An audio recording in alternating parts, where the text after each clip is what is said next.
সাকলিনা, খুব ভালো লাগছে তোমাকে এখানে দেখে। আমি যে তোমার ভাই সে তো তুমি ভুলেই গেছো। জেনি আর জডিকেও তো কখনো এখানে নিয়ে এলে না।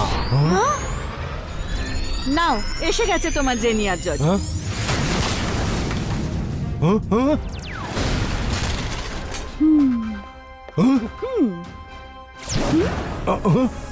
হ্যাঁ?